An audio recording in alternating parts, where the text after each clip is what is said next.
What's going on, everybody? This is an out of the theater reaction for Dune. First time watching it in the theater for me. First time watching ever for Winston. So I'm gonna just say this, and then I want to hear Winston's thoughts on it. I was so glad to finally see this on the big screen in IMAX. This is a visual masterpiece. It really is. I'll give my thoughts overall of what I thought on the big screen. Winston, first time seeing it, what'd you think? I was honestly pretty blown away. I thought that this movie was absolutely incredible. I know why people are freaking out and can't wait for part two at this particular point. It's funny, I've never really hidden how I typically feel about Avatar. I feel like, for me, this is what Avatar wants to be. Oh, really? For me. Yeah. I know some people are going to feel like I'm crazy for this, but I think just honestly, you're mixing essentially a similar type of story, but with like a Shakespearean feel, because there's a fighting, like a Game of Thrones type element to it.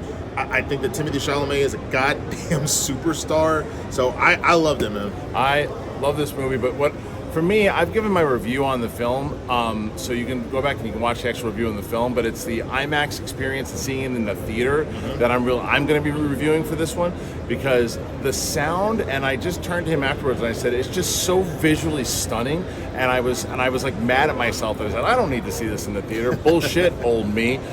This was I mean, the music, the sound, you could, like, when sandworms pop up, you can, like, it rattled in your seat. The score, the way it popped, it kind of like ran through you, and like visually, it's just so stunning. It made me like want to watch 2 immediately afterwards. Yeah, and the one thing that I got to say that we were fortunate for doing this screening. We got to see a preview of part 2. I won't get into that because I don't want to spoil anything. But Billy Villeneuve said something very poignant at the end. He said, "Long live cinema." And to be honest with you, this is the proof of that. Yeah. This is the proof. You have to be in a big screen to see a spectacle like this.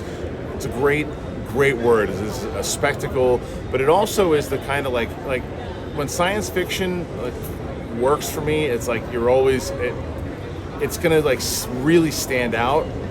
After watching this again, I mean, I've seen this movie. This is the 3rd time I've seen this film, but the first time I've ever seen it on the big screen. It's one of the best science fiction films in the last 20 years. Yeah, it really is, and I might even say that. Even maybe put it in like a top 10 or top 5 soon after 2, because it really is a part. This is clearly a part 1. Yeah.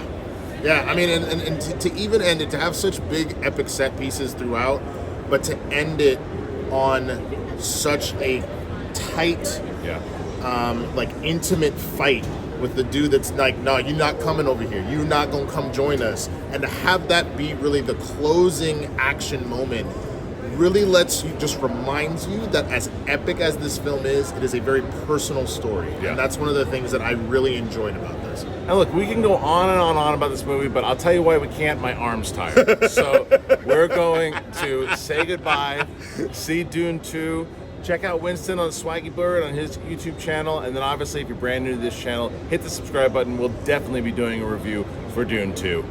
Bye.